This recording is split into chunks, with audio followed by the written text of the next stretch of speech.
So, welcome to session 2. So to earn your hero points for the session, we would like to, well, you can all do the recap together, I suppose, but we would like to start it off. We disembarked, Maeve jumped. Stonebridge. Yes. Bridge City. That's the one. That Stony Bridge. We disembarked after, talking about the silver threads, saying that we're all intertwined tapestry of life. Maeve jumped on the back of No Name. Says, "Don't run away, follow us." And then we took a lift. Well, all of us except waited Hobart, a who was long too proud time and for the walked lift up. to be loaded. Yeah. Yeah. There were lots of sea orbs, and there were sea I'm- lanes. I moved the narrative along by going, "Oh look, the lift is full." When we got to the top, we noticed there's a big tower that turned out to be their university for wizards and witches. There were these weird men in gray uniforms that were delivering things. They may have been Amazon deliverers, we're not really sure. But before we got to the tavern, Golden Dragon was it? Yeah, Yes. Golden Dragon. Yes. There was Mouse introduced us to the lady in the red dress, and Dubar grabbed her and said, "Where's the Golden Dragon?" He managed to get himself a date in the process. Got a date and got told some information. Then there was an old crusty guy who got cleaned up by Maeve. And he was Yeah. annoyed by it because people were no longer avoiding him. Yep. Yep, and then there were the lizard folk peddling whatever it is they were peddling. Yeah, peddling Yeah. a dog. Voicemail, Yeah. and messenger lizards. Yeah, All the God messenger messaging lizards, service. but they're tiny Yeah. enough. But being Callista, I saw the tiny lizards, and I have food with a question mark next to it. Like food. They are are not not for for eating. eating. Oh, that was times of food. Um, Had food. Then what? We got to the end, didn't we? I almost got- fought. Go ahead. Oh, come on. Was this when we got to the Golden Dragon? I was going to say, when we got to the Golden Dragon, there was Bizarro Dubar and his chums. Yeah. And I almost got in a fight with them because Yeah. he decided to call me a demon or a devil or both. And I'm like, I'm not a devil. And was ready to go, come at me, bro. But then No Name stepped in and told me I needed to calm myself.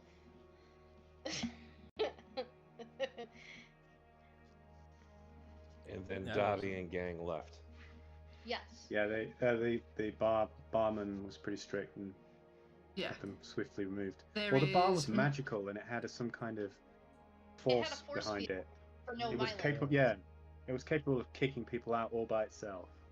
And there is also magical music. There is outside, but none inside. Yeah. And there was this strange guy who was introduced something called Kofi. And he That was trying to flog it to goofy.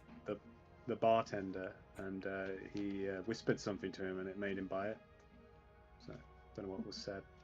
I totally missed Well, Callista liked it. You totally Callista missed liked it. the coffee. Had a bit of a walk around. We found our rooms. Excuse me. We heard about the bounties being offered on the monster fruit in the caravan. Oh, Mhm. yeah. I tipped Ror- up the knot bag of holding on the bed, and out came a spell book and some cash. yeah. Rory showed me said spell book. Yeah, and I got it back. Did you though? Yes.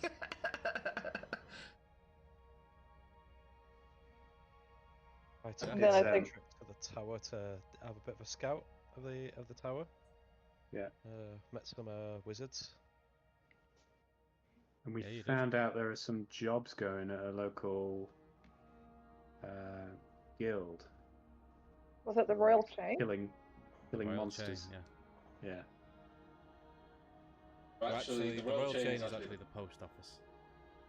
Oh, It's a play on words because it's the Royal Mail Chain, same word. please, Oh dear. please tell me all of the postmen are hobbits.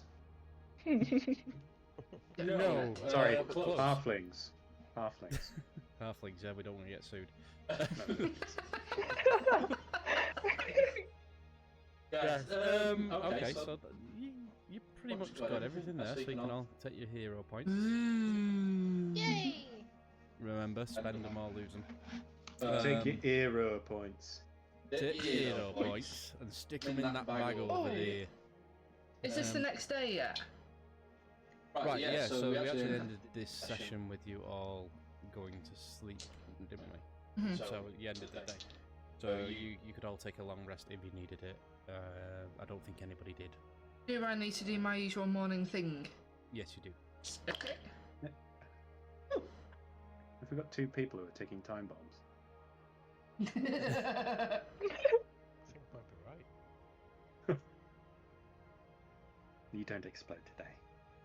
Oh, one of them's the same as last time. Right. Okay. Have you made a note of them? Yes, I have. Do you want me to send them to you? me a message Yeah. with them, please. So other than Maeve doing her morning ablutions, the knight comes down, helmet under his arm, and his sword and buckler on, and goes to the bartender, and he sees that he's there just eating like a simple sausage and maybe some, like an egg or two and some bread, and he gestures to him that he wants that meal. Okay. Remind me, did you take the room with food? No. No. No, you didn't, did you? Right, so your breakfast. What egg, sausage and egg? He nods. So the barkeep says, alright, sausage and egg, it's not quite a full breakfast, is it? So I'll give it to you for like 2 copper. Reaches into his belt and digs out 2 copper, and then he looks at the cask behind him of the weaker beer. And he points at it, and then holds his finger up for one. It's a One breakfast beer. A beer? Well, clean water is hard to come by, so. Well, might be where you're from, but we've got free water in it. And let me tell you, it's mighty I clean. was I was metaing that. I Council was trying prop. to stay period correct. It only comes out brown sometimes. You want a mug of beer? It's a copper piece. So that's 3 So copper it in gives total. him a total of 4 copper for a second mug. Excellent. There you go. So you get your food, and sit down, have your breakfast. What is everybody else going to do in the morning? Callista Maeve's gonna look. kind of just. Oh, go. Oop, go ahead. No, go. Okay, Callista kind of just drags herself out of bed, just like makes sure most of her armor's back on. You know, she's ready, but at the same time, she's like just moving at a snail's pace. She wanders down to the kitchen, up to the bar to ask for some breakfast, and she wants to ask the bartender if there happens to be any more of that coffee we discovered the other night.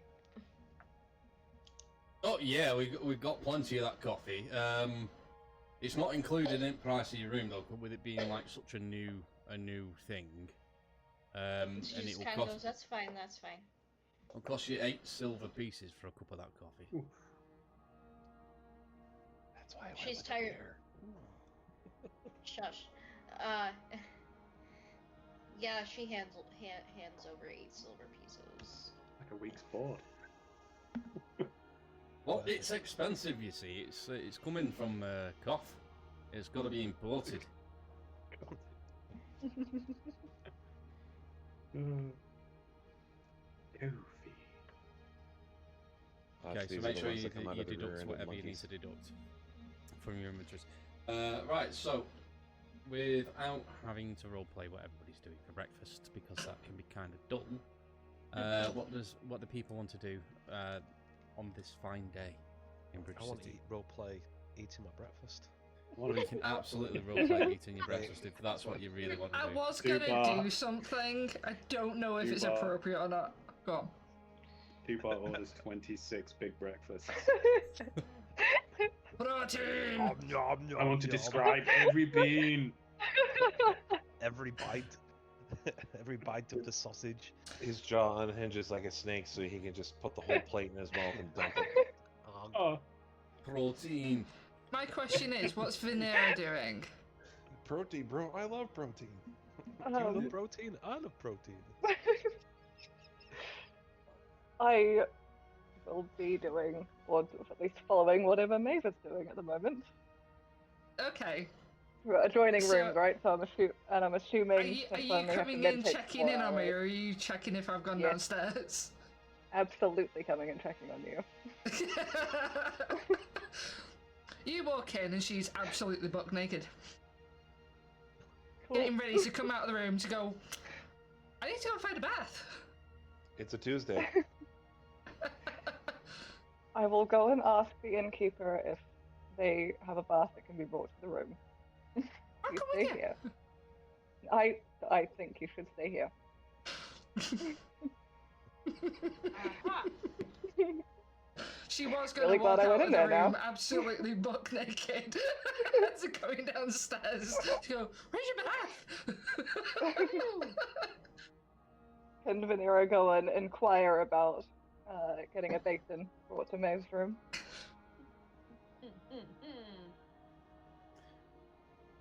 Okay. So you're coming down to ask for a bath then? Yes. Okay. Barkeep, he tells you that there is a bath available. You can have it brought up, and it's only an extra charge of 1 copper. I'm happy to pay that. If you'll take it up to her straight away. Yeah, he hasn't sent up some of the bar stuff. Bring it upstairs. It's currently in the kitchen where they keep it. And he asks you, do you want us to eat water first, or can you take care of that? I don't know. You guys seem a little bit magical, so is that something you can do yourself, or do you want us to warm water up? I'll let the young lady decide when you pick it up. A few minutes goes by. Maeve, you hear a knock on the door. I'll open it. Still Oh naked. god. Oh god. So, okay, so the two members of the bar staff just like, we brought you. Oh, you can just bring it in. Okay. And they're both young men, and they don't know where to put the face. Venera's come in behind them and just yeets a blanket at her. I'm not cold. I know. Just Uh, hold it for me for a well, second, please. Yeah, we'd much prefer it if you did cover up. We're not quite kind of used to this. Here's your bath. Do you want cold or hot water? It's fine. Just put cold in, and I can sort it. Right, we'll be back in a few minutes with some water. and they leave. They come back a few minutes later with some buckets of water and start filling the bath. I'm hoping that you're not going to stand there naked while they do it. No, she definitely won't be. I'm sure Vanera Yep. will keep her modesty. There will be some explaining happening in those few minutes. Okay, what does everybody else want to do on this fine morning? I think, if possible, I would like to look into the witches in the tower, or to head to the university to see if, like, oh, hello, Dawson. He went in very quickly. Okay, so head to the university, see if I can chat to someone about an important topic. If not, then we'll find out from there. You can absolutely go to the university if that's what you want to do. Yeah. Are you going alone, or are people coming with you? I think definitely go want to go. alone. I definitely want to go to the university at some point today. Are you announcing to everybody that you're going? No. No. No. Okay. No. So may meet you there, but yes, I'm not making it obvious. Okay. What about Dubar and Rory, and we'll come back to Callista and Nameless in a sec. I'm gonna Dubar agrees. head down. If you agree, we got up way early. We've already had our 26 breakfasts. We're all clean shaven. We're all clean shaven, and we're on our way to the guild to get some work. It absolutely sounds good to me. The only thing that you'll notice slightly differently about me is the lack of gear. So I've just unselected my great axe and my ranged weapons. I'm just carrying around my longsword. Okay, so you're just carrying your sword around.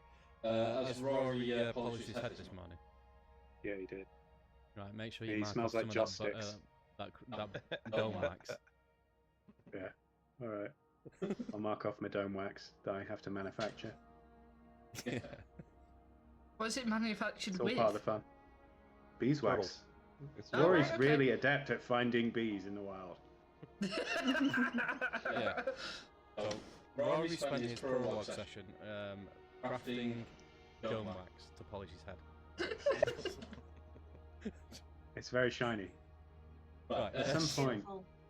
we should That's- calculate where the sun is, and then see if I can blind the enemies. At some point, I'm We pretty could sure use you Maeve will just. we could use him as like a light semaphore. Yeah, so he smells of mint, beeswax, and joss sticks from his incense, from his morning rituals. I'm sure at some point Maeve will just come along, wipe her fingers across the top of your head, and just go, "Oh, thanks." Okay. That's a bit lip balm. Boundaries. No, Rory wouldn't She mind. has none. I mean, you know. Okay, so let's if you guys are getting up early, let's deal with that first. And then I'll work through what everybody else is doing. So you want to make your way to the Royal Chain office, and you've still got the map. Are you using the map to get there, or how are you getting there? Yeah. How long will it take us? It to get- is located on the northern side of the bridge, but not too far past the centre. So it's about from the Golden Dragon, about 25-minute walk. Yes, a nice stroll. Okay, so it's a little bit further on than where the university is. So you walk past the university. It's a bit too early in the morning at this point for the university to be up and about. They're all old wizards that are teaching there, so generally classes don't start till noon. You make your way along the main street, and you see just off in the distance, you see the sign like hanging. That's basically says Royal Chain. You make your way into this building. I've got some read aloud text for this. I wasn't expecting this until the end of the session, so You're just expecting 3 hours of role Breakfast and breakfast. bath. Yeah. But to be honest, I've got like 6 pages of stuff written out here, and this is just random encounters and stuff. And I'm like, yeah, you're not going to get through all this. Right, so as you step into the royal chain, the air is filled with a musty scent of parchment and ink, mingled with the hint of aged wood. The room is dimly lit by a few strategically placed lanterns, casting flickering shadows across the walls, lined with shelves packed with scrolls, maps, and various parcels. In the centre of the room, on a raised platform, sits an elderly deep gnome clerk. His long, wispy white hair falls over his shoulders. He's hunched over a cluttered desk, meticulously examining a stack of documents with a magnifying glass held in his gnarled hand. I have a picture of this guy. I'll bring it up for you.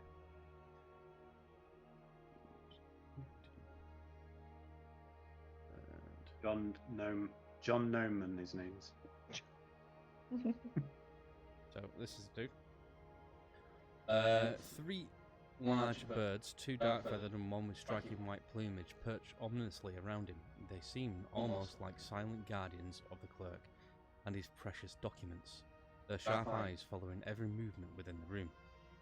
Behind the clerk, shelves filled with various artifacts, bottles, and rolled-up papers speak to the depth of knowledge and history contained within these walls. The clerk's face is lined with age and worry, his pale green eyes glancing up occasionally from his work to ensure everything is in order.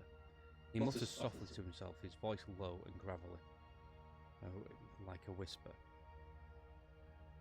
He flips through the pages and jots down notes with an ink-stained quill. Despite the state of his worn, threadbare clothes, a faint aroma of lavender clings to him, hinting at a former life of dignity and higher standing. Approaching the desk, he noticed that the deep gnome, he adjusts a pair of spectacles on his nose, finally looking up to acknowledge your presence with a weary but polite nod.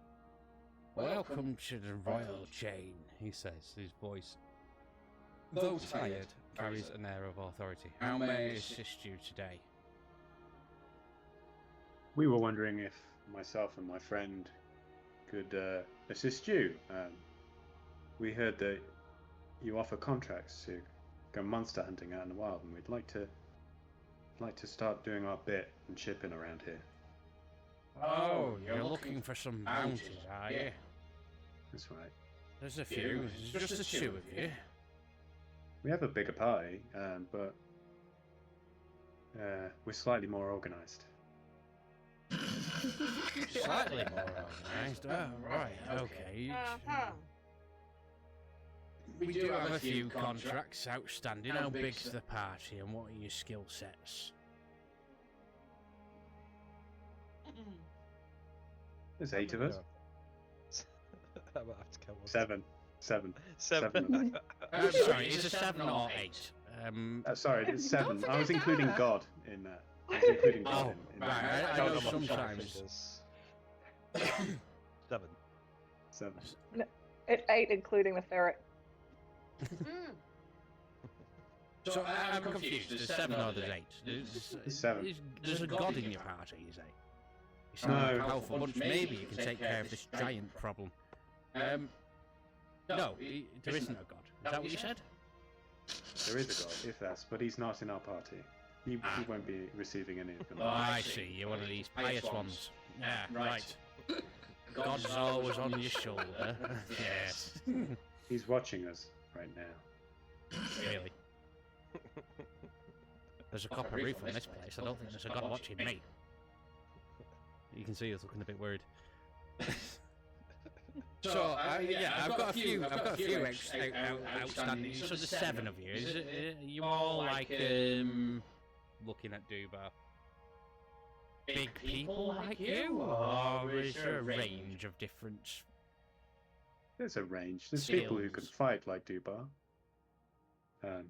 There's people who can cast spells, summon the elements. People who can talk. Lots of talkers. Not enough Lots fighting. of talk, mate. Well, I don't know. We've got this outstanding contract for these goblins that are they're terrorising the tradeway, but I don't think talking will is the right way to go about it. You know, I could be wrong, but I've never My heard God, somebody has a- talking a goblin to death. My god has a vengeful side that could come in useful. All right. Let's have a look. I've got this one, and he's looking through some cards, and he's right. So I've got this one. Might be a bit. This is a bit more urgent, actually. There's some merfolk, but we can deal with them later. Not much of a problem. Right. So on the tradeway, just south of the city, about 10 miles south, there's some goblins held up. They've made some sort of fortress. They're terrorising the caravans, and nothing can get through. It's been going on for weeks. All the goods are having to come in via ship instead of along by road, which is driving taxes up and prices on all the goods. It's affecting everybody in the city. Some more than others, I have to say. But this one, where is it? What have we got here? Right. Yes. So there is a reward. There are rewards for these things. They're all put up by the Lord, not the King. Mind, he's got too many things on his plate. But Lord Umber, he's the one who pays for this stuff. So if you can complete this and get rid of these goblins that are pestering the tradeway, we'll give you 700 silver if you can get rid of if you can get rid of the fort. And there is also a bounty on the goblins themselves. The city will pay 5 gold pieces for every goblin. Not gold, silver pieces. What am I talking about? We're not that rich. Silver pieces for each goblin ear that you bring. Now, mind you, they all have to be either the left ear or the right ear. We're not having a mix of ears because we've had problems with that before, where people claiming twice for one goblin. I look at Dubar and say, very clever. Not paying enough. You say this is affecting taxes and income. 700 silver's not paying enough. You want what? You prove yourself. I lean over to my bald-headed friend and go, "What's the money like around here? Is that a lot of money?" It's a shit ton of money. 800. 800. Are you having a laugh? You've come in here and you're an unknown, and you can tell you're getting a bit nervous because you're a big fella. I don't know you from Adam, and we can't. Tell you what. 100 gold each. If Silver. you do a good job and you can prove that it's all done, I'll put in a request to Lord Umber and see what he says. He's paying, not me. It's a deal. Got yourself a deal. So these bounties on the monsters, on the monster ears, on the goblin ears, it's not just goblins, it extends to orcs too. You come across any orcs and you cut their ears off, we'll pay 10 silver for each orc ear.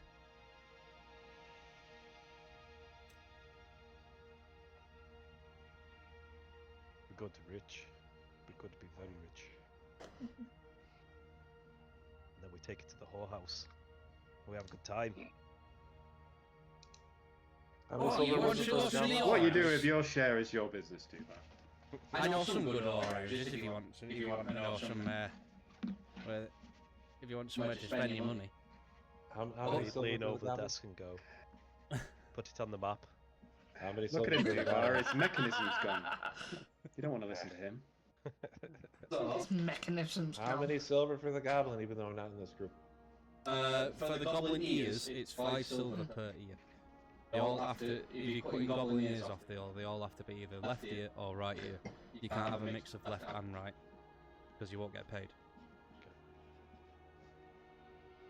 What if, What if we provide both? out of character, what if one person brings we've all the lost you. right ears and the other Yeah, you're person brings all the left ears? Faye, we can't hear you. Can't hear you, Faye. Oh, hang on. I muted the mic so there wasn't crossover.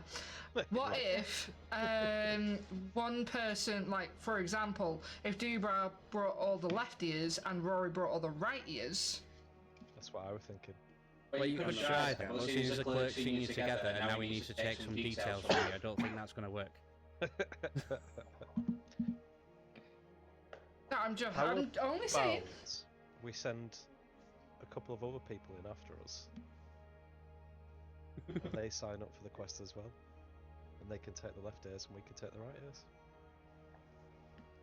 You've told them there's 7 in the party, though. Yeah, you don't did. know which Yeah. 7. But Yeah, now you he's don't going to know which ask you seven. what your party name is. Yeah, I need to Mr. take Elvis. all this stuff down, and I need to know the members of your You party. also don't have 2 members of your party with you. Are we Earos or are we con artists? The 5 of you just kind of packed off. I suppose we This Oh, isn't there's- Dragon there's- Heist. There's only 2 of them in the Royal Chain office. There's only Dubar and Rory. Oh. Oh, okay. Let's be heroes.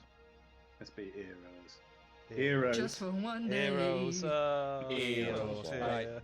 So, what's your party name? Total Earos. Total Earos. You spell that with an E. E-A-R-O-S. Total. E-A-R-O-S. Earos. Total Earos. Alright, that's a weird name. Are you from down south? I think they spell it weird down there, don't they? Actually, southeast. I expect, yeah. See, that's Total Eros, isn't it? That's how we would say it over here. Total Eros. I mutter it in cat speak. Has no time for you. And what are the names of the people in your party, please? Let's see if we remember. Nameless. Nameless? He, Does his yeah, mum not like him? he's a bit emo and he won't tell us his name. Nameless. Right, okay, that's a bit unusual. What about yourself? Rory Knitbone. Rory Knits. Bone. Knitbone? The plant. Do we? The plant. Knitbone, yes. Right, so you must be a healer then by trade, I would say. Yes. What about you, good sir? Looking up at you even though he's on a podium. Dubar. Dubar.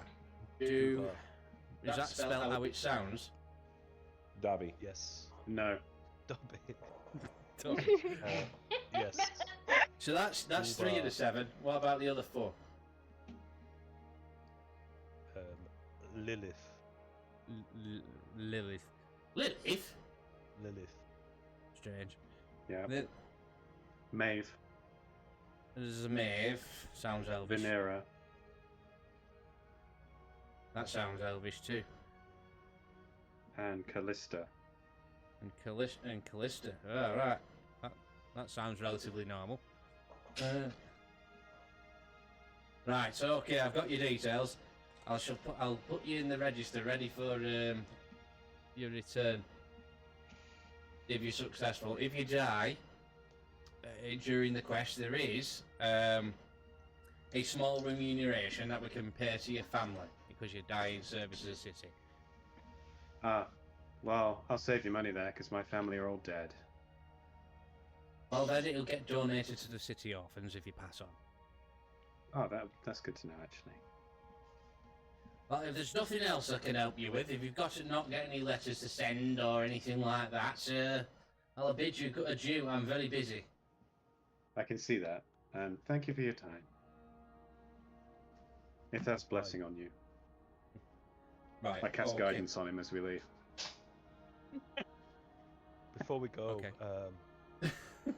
give us more information about the mission. Right, okay, what do you want to know? Where exactly is it? 10 miles south. 10 miles south on the main road. You get on the main road, goes right through the centre of the city, stay on it for 10 miles, and it's on the main road. It's called the Trade Rate Way. That's where it is. Trade way. Okay. We don't have an exact position. It's somewhere in the Broken Wilds. It's on 1,000,001 Street. Broken Wilds. And what's the Broken Wilds? What's the terrain? It is mainly like deep forest, but it is cut back away from the road. But it can be a bit tricky around there with things jumping out at you. Like wolves? Bears? Maybe. Who knows? I don't travel that far south. I only hear stories. Other things that you might find in forests, I suppose. Bees. Yeah. Yeah. Any reports on the numbers of the goblins? Now that is an interesting question. We do have some reports. Some people are saying that they've built some sort of fortress and it spits fire.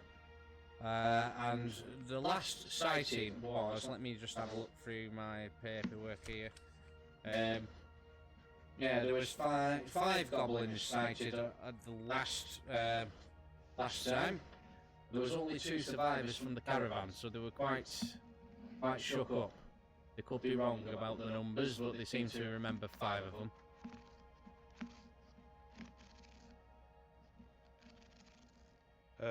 And where are these survivors now? Probably moved on. This was about 3 weeks ago. I couldn't tell you where they are, unfortunately. Okay. Thank you. Thank you. No problem. Alright, let me get back on with my work, and you can see that he's working a little bit faster with that guidance. Right, okay, so I'm going to move... I'm going to move back to Namless and Callista, and then we'll move on to what the university with Lillith. Okay. So, Namless and Callista, what do you guys want to do? If you don't want to do anything together, let me know, and we can know, we can split up. It's fine.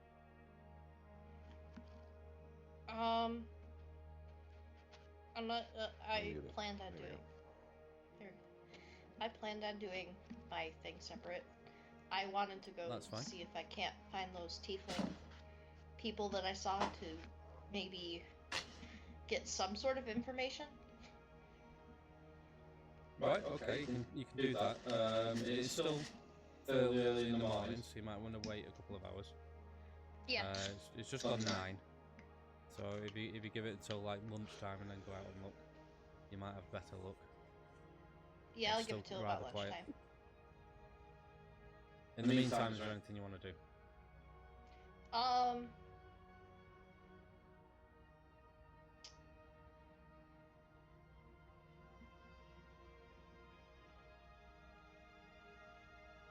I would probably just, in the morning, just be doing like some, honing my sword fighting and exercise. Okay, a little bit of training. Yeah. Okay, no problem. Nameless. He would watch her doing her swordplay for a moment, and then he would manage to dig out some parchment from his seems to carry everything in his brigandine, and tears a piece of parchment off and writes on it in charcoal and hands it to the barman and gestures to himself, and he kind of like circles like for everybody and hands him a note that's in very, very, very eloquent handwriting, human handwriting, like fairly highborn handwriting. Myself and the girl are going to the order of the Griffin if the others return. If the others ask. And then he proceeds to go over to Callista and gestures for her to follow him. She follows him. They make their way to the night order nearby. Do you know where it is?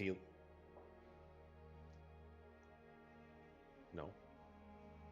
I was just kind of making that up because I didn't want to get too much into role playing that. Well, I know where it is. I've got a full page about it. Oh, they actually are there. Okay. Yeah. I just came off the top of my head. Brilliant. Yeah, if it's something that you wanna go and do, I have actually got it all fleshed out for you. Oh, okay. Yeah, Because I anticipated your needs. he wants to go train, and since the girl wants to get better with swordplay, he figured bring her with him. Right.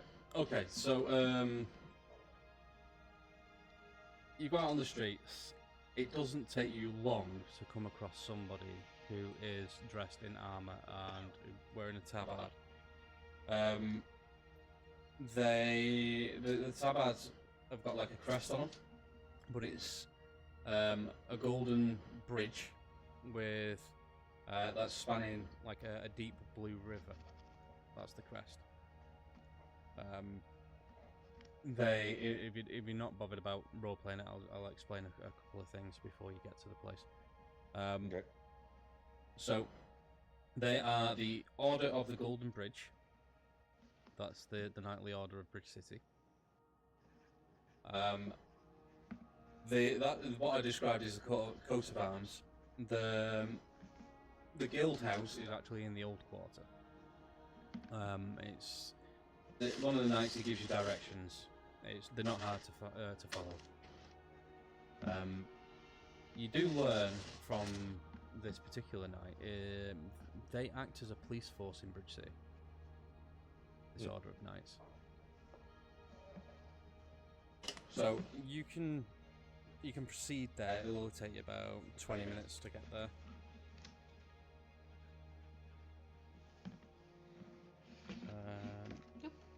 As you approach, you see that it's kind of a humble building. It's big. It's like an old sort of feasting hall, like a communal feasting hall that's been converted. But it's kind of old. It's a little bit dilapidated, and basic maintenance is being done. But you can tell that any money that this order has got is not being spent on the building. There is a sign with the golden bridge over the door. As you enter, you see that there are a couple of, I want to say, apprentice knights errant that are doing some chores. And in the back, you see a guy. Let me bring up this fellow.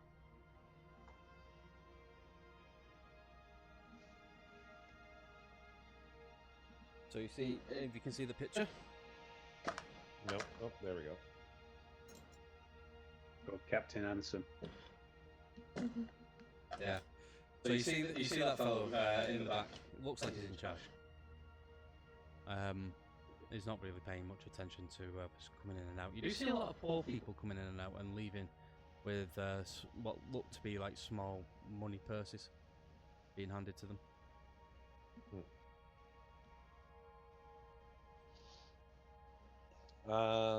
So the knight takes note of that as he's walking, and comes up to the man, and bows deferentially to him. Okay. So he looks at you a little bit taken aback at first, looking at your colours. And he accepts your bow and bows in return. Says, someone I've not seen before. What brings you to my knightly guild? He gestures to Callista. We would like training. Okay. Your arms, I don't recognize them. And he's looking at your crest, I suppose. Oh, he's just wearing colors. He has Oh, a right, crest. he's not wearing his crest. Okay. Okay. So, all right. Then we'll go with what colours? What colours do they belong to? What order are you from?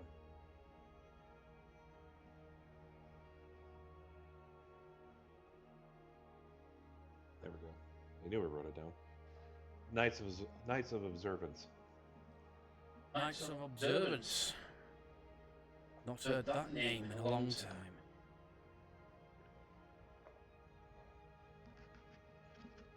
And you would like training, you say? He nods.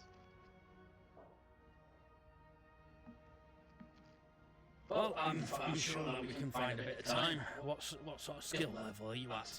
Show us some moves.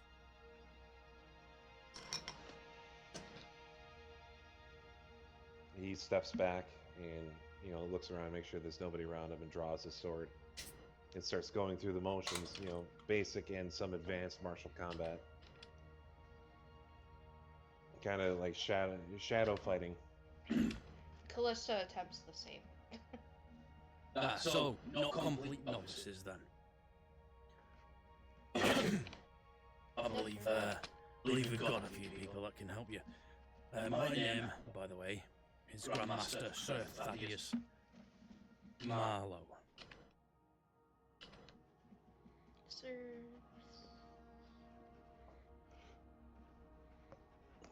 Thaddeus, Thaddeus. Correct. Marlowe, Okay. Marlowe.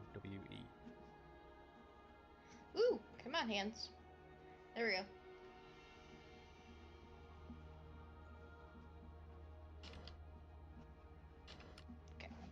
And your names, I can't be, if you wouldn't mind. I just got. My name is Callista, sir. Callista, you have a bit of a northern twang to your voice. Yes, I am from the north. Interesting. And your fighting stance reminds me much of a dwarf. Yes. I grew up with dwarves. My parents are dwarves. He looks at you quizzically and goes, "Oh, fair enough.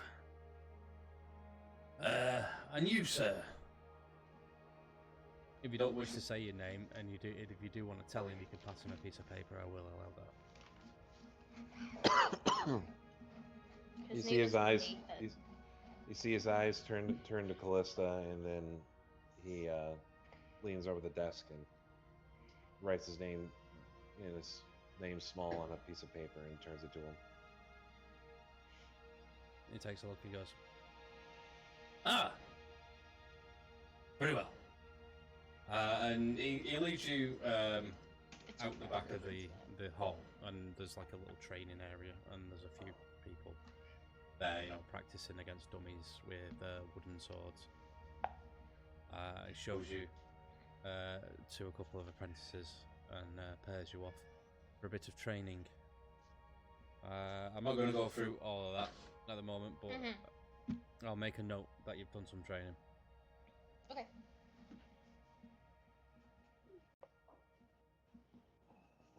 Basically, my character was going to spend the day here and return to the inn of the evening. Alright, you want to spend the full day? That's fine. Yep.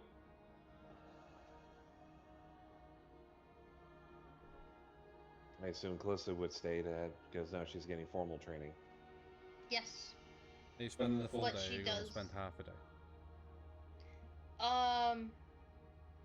Callista do a half a day only because she does want to talk to another tiefling because she's never done that before. Right, okay, no problem. Right, alright, I'm going to move on to Lillith. Okay. Sorry if I move back a sec. Yeah, absolutely. Okay. So, Lillith, Hi. you want to make your way to the university, do you? Yes, please. You want to make your way there. What time would you like to set off? If we go I back in think- time to when everybody yeah. got up, it'd be about 9 a.m. Yeah, I think I would like to leave a little bit earlier. And I wouldn't have any breakfast. I would just go. Okay. So Maeve is not witness to you leaving. Right, alright, you know where the university is. You make your way up to the crossroads. Now, okay, so there is a chance here, because I don't know what time Dubar and Rory decided to leave, but there is a chance here that you could come across each other. Okay, that's fine. They might be on the way back. So, let's roll one of you. In fact, Lillith, you roll a d6 for me, and once you're a 3, you don't come across them. Right, okie dokie. I got a 6. I had to double check and was like, yeah, that is the right number. 6. Right, okay, so as you get to the centre of town, the centre of the bridge where the fountain is, you see Rory and Dubar coming the other way. There's the sun shining off my head. Absolutely. In fact, you see Rory first because of the glint and the blinding light as he turns. You both, well, the three of you sort of meet up in the centre, and you notice that there is a Malkin, who is a cat folk race. Okay. Standing at the edge of the fountain. Looks like a traveller. He's got sleek sand-coloured fur with darker stripes and piercing emerald eyes. He wears a finely tailored robe adorned with intricate patterns, clearly marking him as someone of importance or wealth. However, despite his regal appearance, he looks lost and somewhat anxious. Okay. Can Rory walk up to him and talk in Leonin? If you so desire, yeah. Yeah. Could you just repeat the colour fur that he has?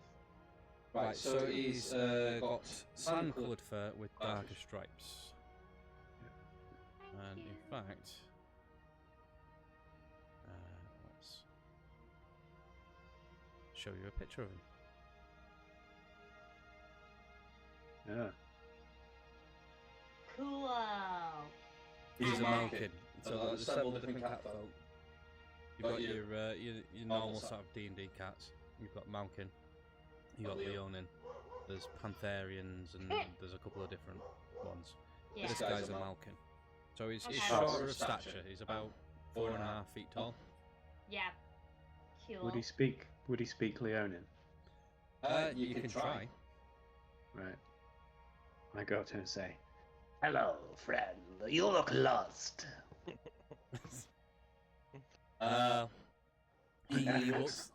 He looks up at you with a bit of surprise in his eyes. And I'm not going to do the cat voice because I can't do that. He just goes, greeting, noble friend. I'm Rashad of Seat, and I find myself in need of assistance. I'm seeking the Golden Dragon Inn, but I've become quite disorientated in this bustling city. Might you be able to guide me in the right direction? Certainly. My big friend here and I are going back there right now. Rory does the inflections as well. You almost sound like a camel. It's fucking amazing.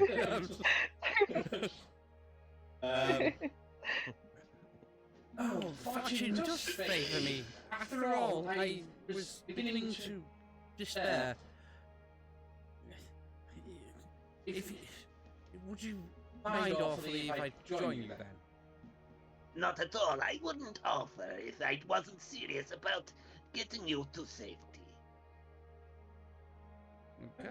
So he sort of bows deeply and pulls out a paw-like hand and says, if you please, oh, yes, I was going to say if you could just lead the way, I'd follow on.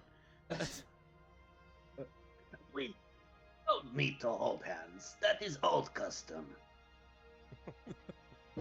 Just follow short behind us. Imagine I have tail.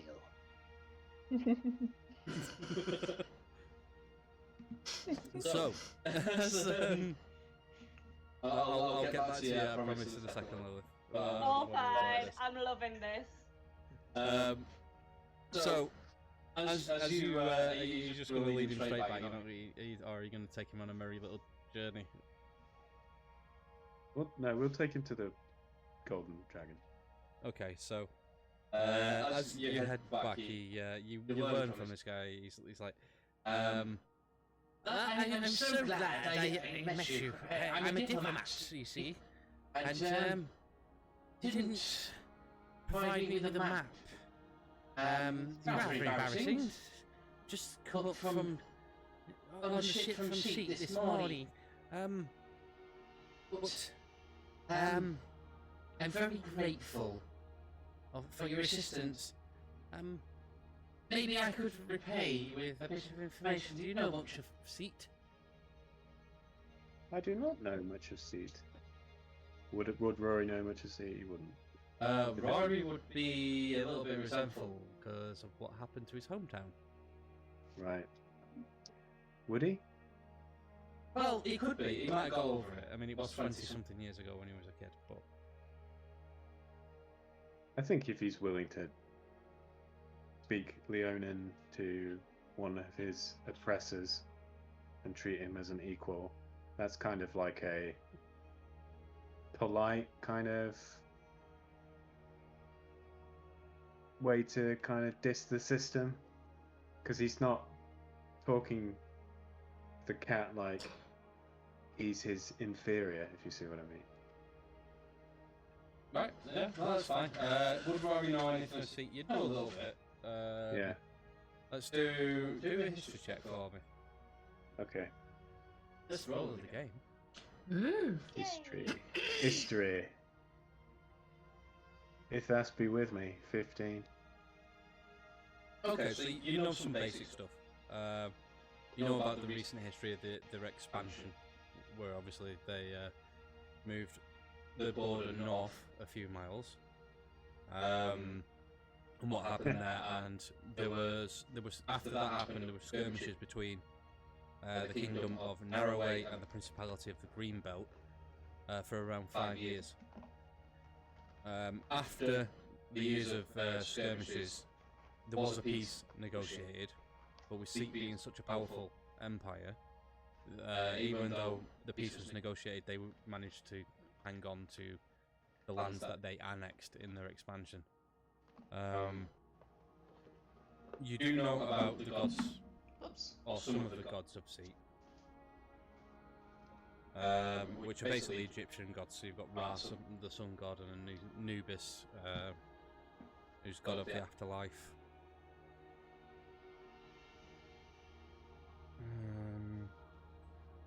And you do know about the architectural prowess, as they've been redesigning the city where Rory grew up for the last 20 years.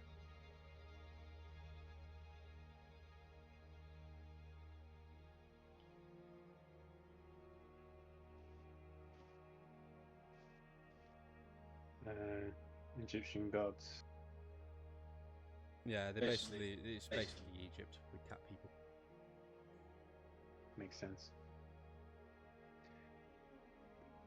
Please, tell me what you have to know. Please, tell me what you have to know. So, do you know of our trade? I'm specifically here negotiating trade deals with Bridge City. I do not know. Oh, well, we are rich in spices and gems and precious metals. We're trying to get it all imported at a reasonable rate, and negotiate taxes. I've got a meeting with a Lord Umber on the morrow. We have some other exotic goods. You know, the markets of Seat are just like they are they are filled with exotic things from all over the world, and hopefully we could act as a kind of middleman and bring this stuff into the land of eternal summer. If you're ever in sight, I would be honoured to show you around some of the bazaars. Oh, thank you kindly. I am from near Seat. We were in the expansion of your territory. I am an acolyte from the Church of Ethos. You see there's a slight spark of recognition on his face. He is a little bit, he looks a little bit ashamed. I'm so sorry. The Leonin and the ruling class are very, warlike. And sometimes it's hard to temper them and bring them into a more reasonable state of affairs, negotiation rather than war. You know what I mean? Peace is preferable to war. But as you can see, I have adopted the finer points of your culture, so I could appreciate more of the comforts of home here. Well, wait, are you staying locally? We are staying at the Golden Dragon. Ah, well, how fortunate. Fortune does favour me, doesn't it? I will hope to see you then, and if we strike up a trade deal, I will certainly bring you some spices from home. That would be appreciated, brother.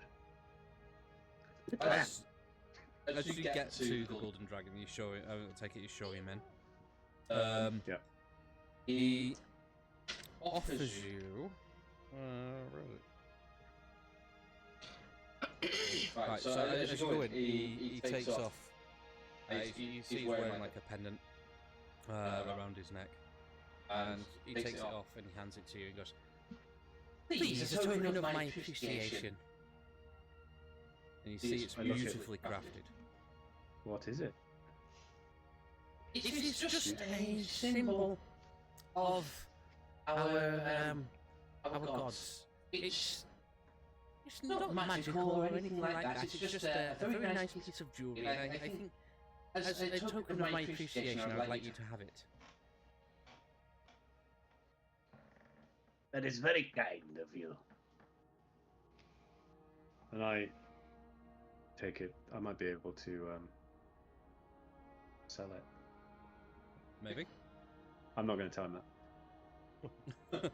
Alright, I'm going to go back to Lillith. So, amulet.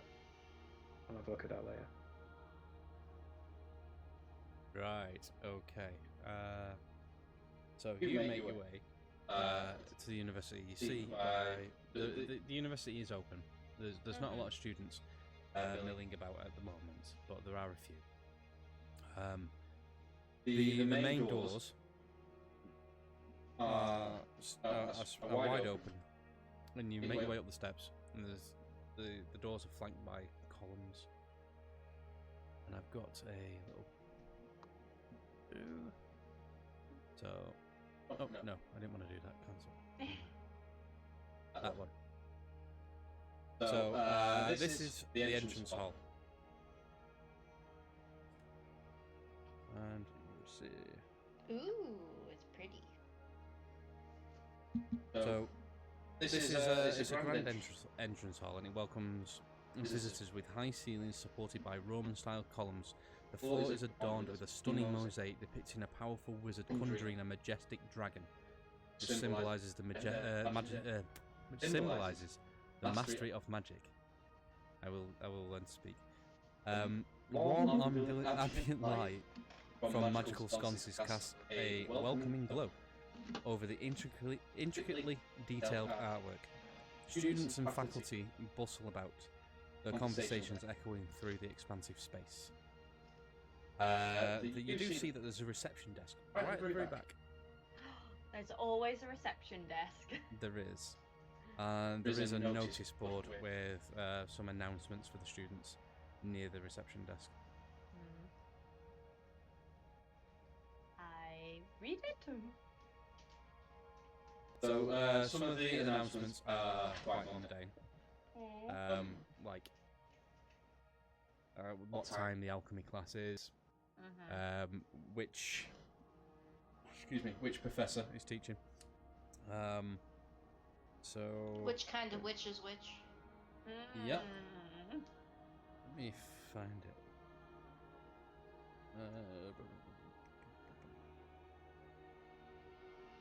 So Professor Mira Nightshade is teaching alchemy today. There's a few other things like the headmaster's notes, like warning students not to muck around with magic because it's dangerous. Really? Things like that. Yeah, you see that behind the reception desk there is a small gnome woman who appears to be busily reading something and doesn't really pay attention to the students at all. Oh. I would like to go up to this gnome woman and try to have a bit of a smile on my face. I don't smile much. And then try to get their attention. How would you like to try to get their attention? Hello? Hello. You see that she puts down this this document that she's reading, and as it goes, she puts it down on the table. It's like almost like a newspaper, but it's all like it's gossip from the higher, the more affluent side of Bridge City. Oh, so it's Tatler then. It's Tatler magazine. Kind of. Lovely. Excellent. And she looks at you and she says, hello? Hi. I need some advice on who to talk to. I have a problem. Are you a student here?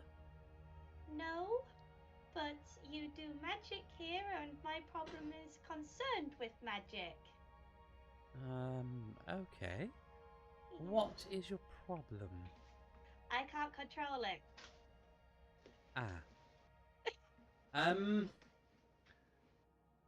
Let me have a look. Just take a seat over there. She points to just like next to the reception desk. There's a couple of chairs laid out. Just take a seat. 1 second. Let me see.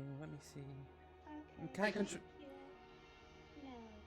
No, not really control, unless I'm actually, muttering lots of stuff to do with alchemy. That keeps it focused. What kind of magic is it? Are you a wizard who reads spellbooks? I was born with it. Okay. Hold on. I think you need to. Yes, I think. Yeah, it may be. Yeah, Professor Stormrider might be the one that you might want to speak to. Let me see. Where is he right now? He is. Oh. He will be. Oh, yes. He's not got a lecture this morning, so he'll be in the council chambers. That sounds very important. Let me see if I can just call him. And you see she pulls out a piece of like copper wire, and she mutters something. You also notice that she's wearing like a pendant, which is like it's a bridge with a tower on it. Rory should see, but I tried to get an AI picture, but it wouldn't work. It kind of looks like that. Cool. Love it. Thank you.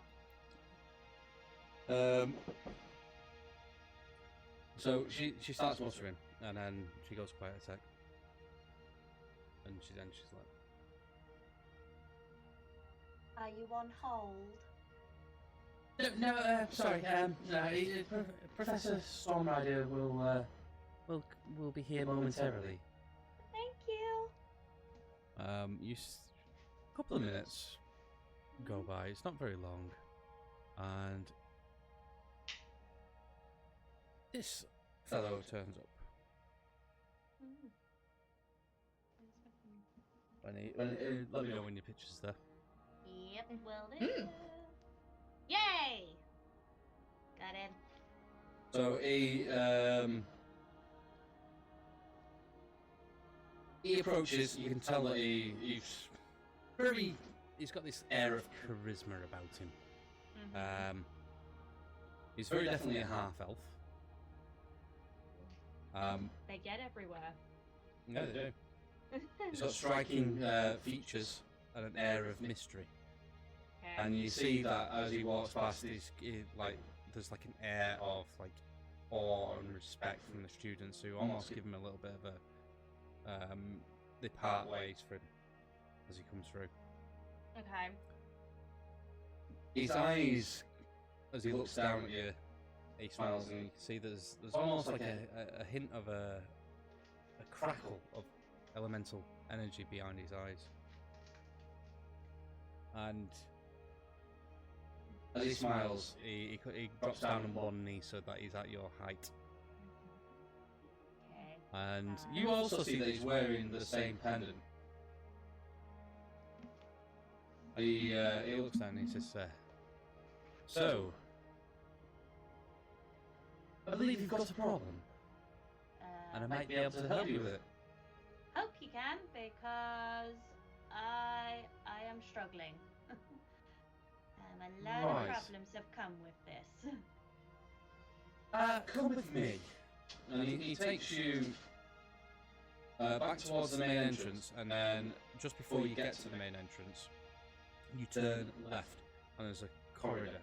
It's about 10 feet wide, and you see that there's a couple of students coming down. At the end of the corridor, it turns left again, and so it's almost like it's an L shape. Okay. You walk along this corridor for a good couple of 100 feet, passing doors that obviously lead either down another corridor or into a room. Eventually you get to a smaller corridor which is coming off to the left. It's only 5 feet wide, but there's 4 doors that lead off of this corridor, and he takes you into one, and it's sort of like a mid-sized lecture room.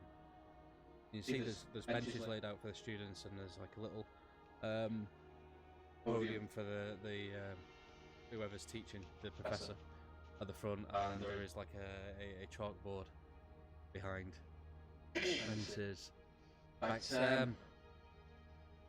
don't worry, in here it's warded against stray spells, students and the like. They're all a bit too ambitious sometimes, try to do something they shouldn't be doing. We've learned over the years that you need to take these matters seriously and protect the building, otherwise it costs a fortune. So, you're having problems controlling your magic. Yes. Have you been in the city long? Nope. Have you Basically just got here. Have you performed any spells whilst being in the city? Nope. That's Outside good. as I was coming in. No, that's very, very good, very good. Why? Can you cast a spell for me right now? She's gonna look at him and be like, anything in particular? What kind of spells do you know? I know a few. I know firebolt. I know vaguely chaos bolt. And magic missiles. And I don't know if this is something that I can do or if it's just around me, but tremors happen. Earth tremors. So. Right. Okay. So let's try something simple. And he points to. Well, he actually clicks his fingers, and you see that there's like a pedestal appears near the chalkboard, and there's a vase on top of it with some flowers. Yeah. Can you hit that with firebolt? She tries, but nothing comes out to start with.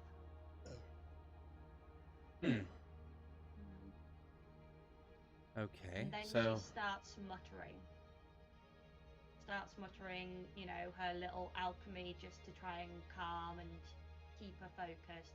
And then she tries again, and she not only, you know, aims at the flowers, but completely destroys the bars and things around it. well, that's kind of impressive. Now, roll 2d20 for me and give me the lowest number. Okay. Let's find the other d20. Wilson, do not knock the dice off.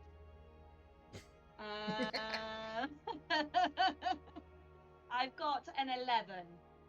11. Okay. Yes. The other was 12. Right, your number now goes up to 6. Okay. It goes up 2 this time. Oh. Okay, well that was kind of impressive actually.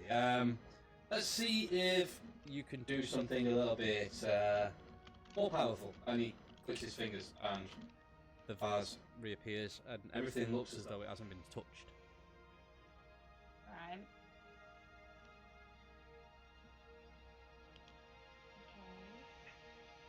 Okay. She's sort of looking at him going, something bad is gonna happen. Why?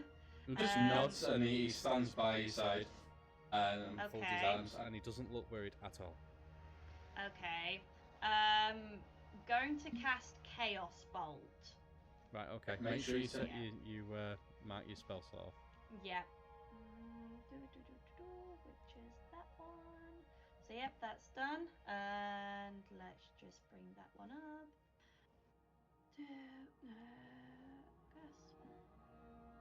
Right, you don't need to roll to hit on this. You just roll what you need to roll to get the chaos thing. Yeah, it's being a bit finicky at the moment. So 2d8s. That one. Where's the other one? Sure. I've got 8 total. Right, you pick one of those d8s and then you can choose it. That will tell you what elemental thing it is. Make a new attack. Choose one of the d8s. I'm gonna go with 2. So what's that? I haven't got it up. No. So I was trying to bring it up and I couldn't.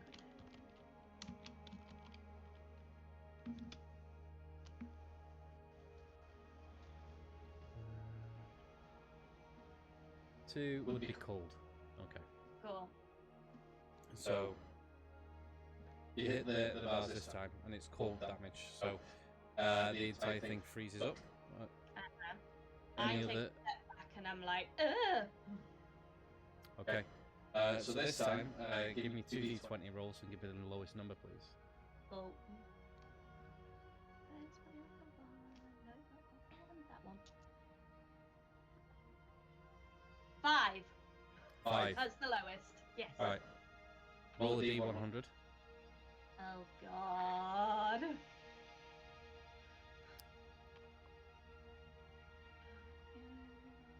god. Right.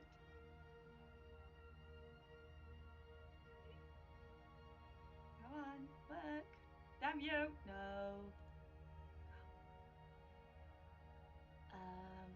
No, I'll just get a better one up because that did not work apparently.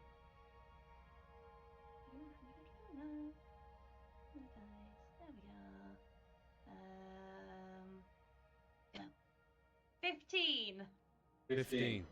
Yeah. Oh god. Right, okay. So you start to feel revitalized. after Okay. that. This will actually have no effect on you right now, mechanically, but basically, for the next minute, you regain 5 hit points, but they're not temporary. So if you were damaged, you would heal 5 hit points for the next minute. Love it. So you can, the professor sort of steps back a little bit and he assesses you. He goes, Yeah.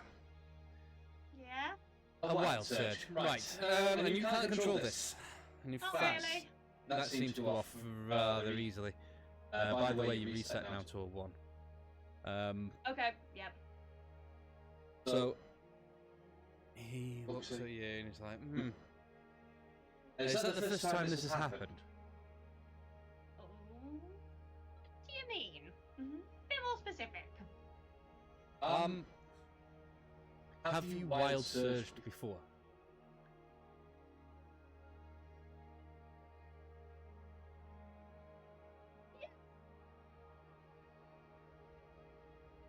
Right. Okay. There are a couple of things I can show you here. Are you aware of the weave lines? Kinda. Don't have Right, so- much understanding, but I know that the weave is controlled, so yes.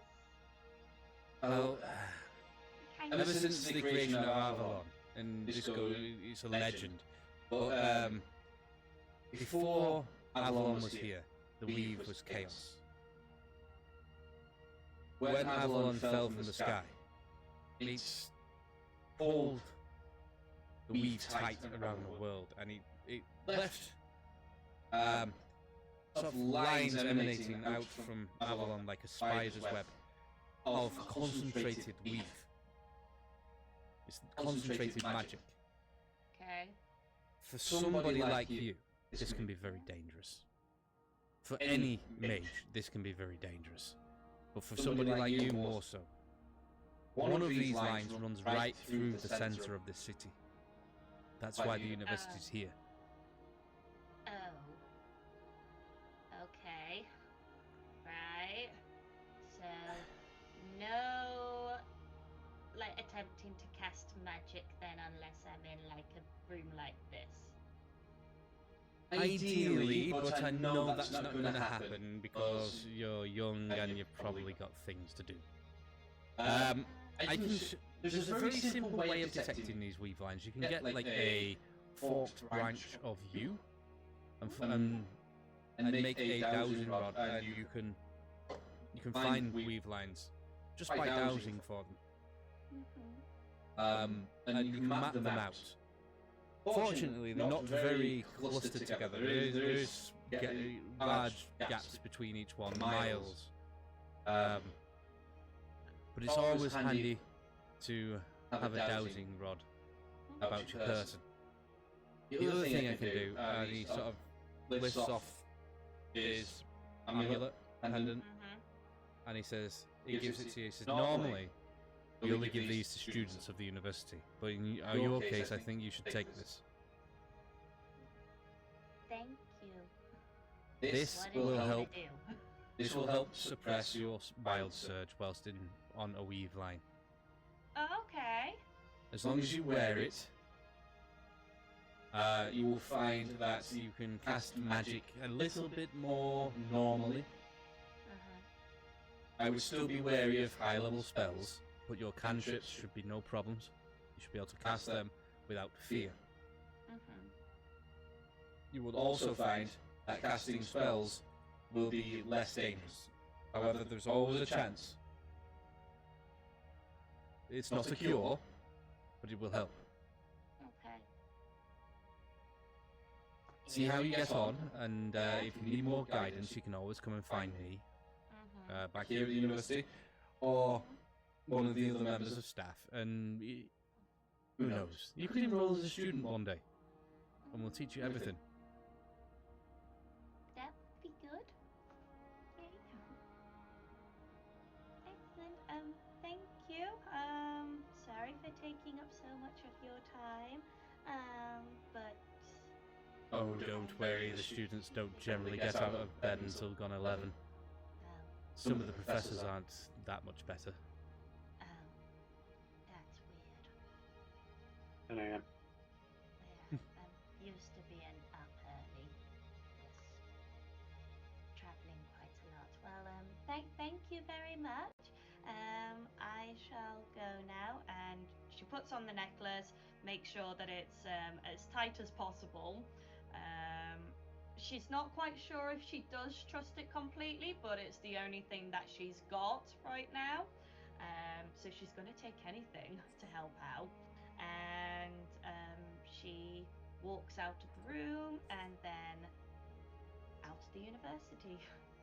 Okay, you made your way back to the Golden Dragon, or are you got other business? I think I'm going to. Is there a library nearby? I imagine there'll be a library within the university. Oh yeah, there's a library in the university.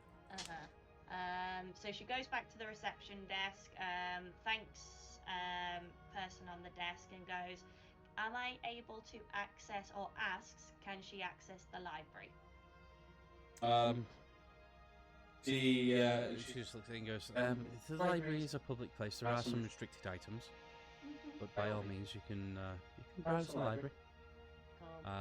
And she points to a door which was opposite the one that you've just come out of the corridor. It's on the other side of the room. So if you follow that corridor right round, you'll get to the library of the arcane. Cool. Thank you. And so she's toddling off there, and she's going to try and look up as many books about Wild Surge magic. Okay. You get to the library. It's a vast hall filled with towering bookshelves. The library houses an extensive collection of magical tomes and scrolls. Floating orbs of light provide soft illumination, while enchanted ladders move on their own to assist students in reaching the highest shelves. There are numerous study tables, each equipped with magical quills and ink that never run dry. You do notice that there is a restricted section that is guarded by some librarians over in the corner, and there seems to be some cubicles around there. As you make your way around the library, you find that you can go anywhere except there. Okay. Yay! Yeah, if you'd like to spend some time researching. Researching that, yeah, absolutely can.